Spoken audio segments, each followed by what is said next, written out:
بسم اللہ الرحمن الرحیم۔ ہمارے پیارے حضور صلی اللہ علیہ وآلہ وسلم مدینہ منورہ میں اپنے گھر حضرت عائشہ صدیقہ رضی اللہ تعالیٰ عنہا کے حجرے میں تشریف فرما تھے۔ غزوہ احد کا دن گزر چکا تھا۔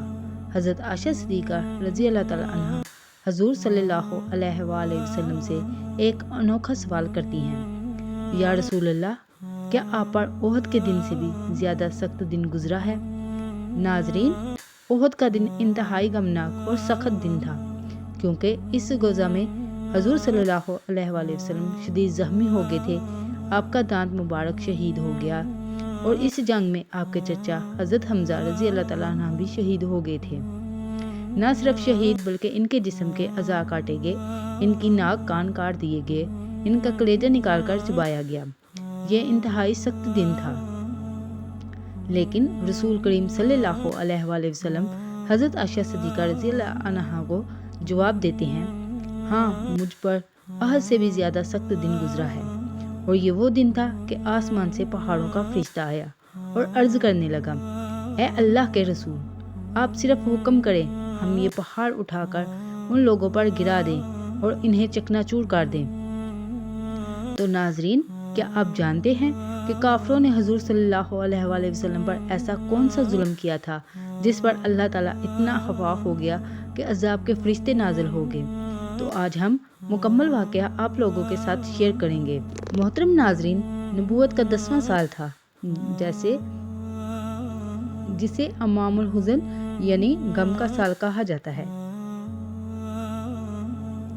یہ وہی سال تھا جس میں ہمارے پیارے نبی صلی اللہ علیہ وآلہ وسلم کے مشفق چچا ابو طالب اور آپ سے بے انتہا محبت کرنے والی آپ کی محبوب بیوی حضرت خدیجہ رضی اللہ تعالیٰ عنہا کا انتقال ہوا تھا۔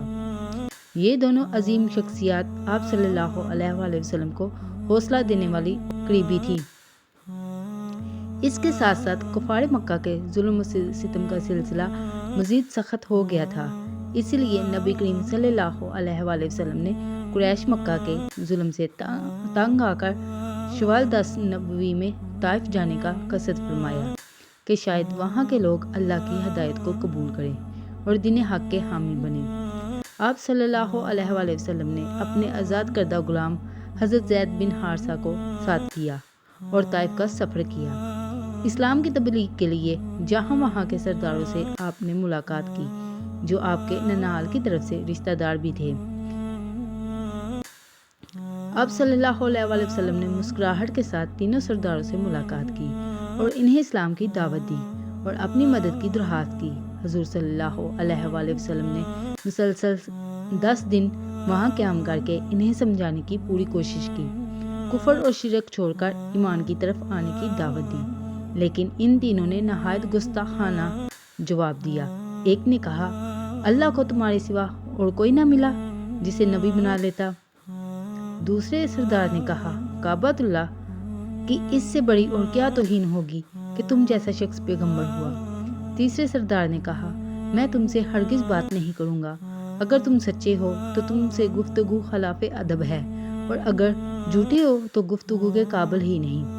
محترم سرداروں نے نہ صرف ہدایت کو قبول نہیں کیا بلکہ آپ صلی اللہ علیہ وآلہ وسلم کو اس بستی سے نکال دیا۔ ان بدبختوں نے اسی پر اکتفا نہیں کیا بلکہ طائف کے بدماشوں اور اوباش لڑکوں کو آپ کے پیچھے لگا دیا کہ وہ آپ صلی اللہ علیہ وآلہ وسلم پر پتھر برسائیں اور آپ کا مذاق اڑائیں۔ چنانچہ انہوں نے راستے سے گزرتے وقت آپ صلی اللہ علیہ وآلہ وسلم پر پتھر مارنا شروع کر دیے۔ ظالموں نے آپ پر اس قدر پتھر برسائے کہ آپ صلی اللہ علیہ وآلہ وسلم زخمی ہو گئے۔ جب آپ زخموں کی شدت سے بیٹھ جاتے تو یہ بد نصیب آپ کے بازو پکڑ کر دوبارہ پتھر برسانے کے لیے کھڑا کر دیتے۔ یہ سلسلہ اس قدر بڑھا کہ قدم مبارک خون سے تر ہو گئے، نالین مبارک سے خون سے بھر گئے۔ حضرت زید بن حارثہ آپ صلی اللہ علیہ وآلہ وسلم کو بچانے کی کوشش کرتے رہے اور خود بھی زخمی ہو گئے۔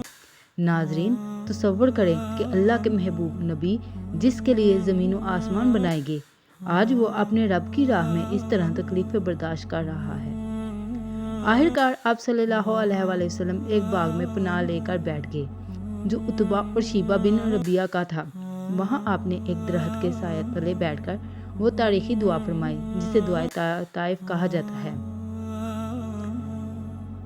اے اللہ، میں تیرے حضور فریاد کرتا ہوں اپنی طاقت کی کمزوری کی، اپنی تدبیر کی کمی کی اور لوگوں کے سامنے اپنی بے قدری کی۔ اے سب سے زیادہ رحم کرنے والے، اگر تو مجھ سے ناراض نہیں تو مجھے کوئی پرواہ نہیں۔ ناظرین، یہ وہ الفاظ تھے جو آسمانوں کو ہلا گئے۔ ایسے موقع پر فرشتہ جبریل علیہ السلام نازل ہوئے اور عرض کیا، اے اللہ کے رسول، اللہ تعالیٰ نے آپ کی فریاد سن لی ہے۔ پہاڑوں کا فرشتہ میرے ساتھ ہے، آپ حکم فرمائیں تو وہ ان دونوں پہاڑوں کو اٹھا کر ان ظالموں پر گرا دے۔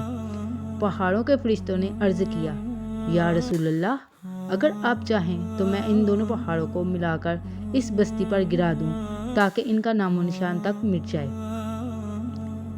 لیکن سنیے رحمت العالمین صلی اللہ علیہ وآلہ وسلم نے کیا جواب دیا۔ آپ نے فرمایا، نہیں، میں یہ نہیں چاہتا، بلکہ مجھے امید ہے کہ اللہ تعالیٰ ان کی نسلوں میں ایسے لوگ پیدا کرے گا جو ایک وقت آئے گا صرف اللہ کی عبادت کریں گے اور کسی کو شریک نہ ٹھہرائیں گے۔ سبحان اللہ، یہی شان مصطفیٰ ہے جو خود تکلیف میں ہے لیکن امت اور انسانیت کے لیے خیر کی دعا کر رہے ہیں۔ اسی باغ میں عتبہ اور شیبہ نے اپنے نصرانی نوکر داس کو انگور لے کر بھیجا، اور داس جب حضور صلی اللہ علیہ وآلہ وسلم سے ملا تو اس پر اسلام کی حقانیت ظاہر ہوئی اور اس نے آپ کے قدم چوم لیے اور اسی وقت ایمان لے آیا۔ ناظرین، یہ وہ دن تھا جو غزوہ احد سے بھی زیادہ سخت تھا، لیکن ہمارے نبی صلی اللہ علیہ وآلہ وسلم نے بد دعا نہیں کی بلکہ صبر اور رحمت کی ہدایت کی دعا کی۔ سبق کی حالت میں بھی اللہ تعالیٰ سے امید نہ چھوڑیں، تکلیف کی حالت میں بھی اللہ تعالیٰ سے امید نہ چھوڑیں، صبر کا راستہ اختیار کریں، دشمن کے لیے بھی ہدایت کی دعا کریں، اور سب سے بڑھ کر اپنی مشکلوں میں اگر میرا رب مجھ سے ناراض نہیں تو مجھے کوئی پرواہ نہیں۔ ناظرین، طائف میں وہ تکلیف دہ دن گزرنے کے بعد جب نبی کریم صلی اللہ علیہ وآلہ وسلم واپسی کے سفر پر تھے تو راستے میں اللہ نے اپنے محبوب صلی اللہ علیہ وآلہ وسلم کے دل کو تسلی دینے کے لیے وہ انعام عطا فرمایا جس نے آپ صلی اللہ علیہ وآلہ وسلم کے سارے غم مٹا دیے۔ جی ہاں، اسی صبر اور استقامت کے بعد اللہ نے اپنے حبیب صلی اللہ علیہ وآلہ وسلم کو آسمانوں کی سیر کرائی، اپنے حضور بلایا، اتنی قربت عطا فرمائی جو کسی انسان کو پہلے کبھی نہ ملی۔ واقعہ کچھ اس طرح ہے، ایک رات جب آپ صلی اللہ علیہ وسلم بانی کے گھر آرام فرما تھے، فرشتہ جبریل علیہ السلام آئے اور آپ صلی اللہ علیہ وآلہ وسلم کو براق پر سوار کر کے مسجد حرام سے مسجد اقصیٰ تک لے گئے۔ اس سفر کو اسرا کا حج کہتے ہیں۔ وہاں تمام انبیاء علیہ السلام نے حضور صلی اللہ علیہ وسلم کی امامت میں نماز ادا کی۔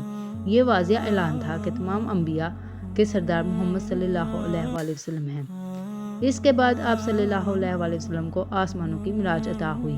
ہر آسمان پر عظیم انبیاء نے استقبال کیا۔ پہلے آسمان پر حضرت آدم علیہ السلام، دوسرے آسمان پر حضرت عیسیٰ اور حضرت یحییٰ، تیسرے پر حضرت یوسف، چوتھے پر حضرت ادریس، پانچویں پر حضرت ہارون، چھٹے پر حضرت موسیٰ اور ساتویں آسمان پر حضرت ابراہیم علیہ السلام جو بیت المعمور کے پاس ٹیک لگائے تھے۔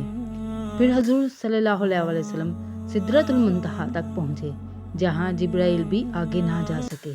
پھر حضور صلی اللہ علیہ وآلہ وسلم نے تنہا بارگاہ الہی میں پیش ہوئے۔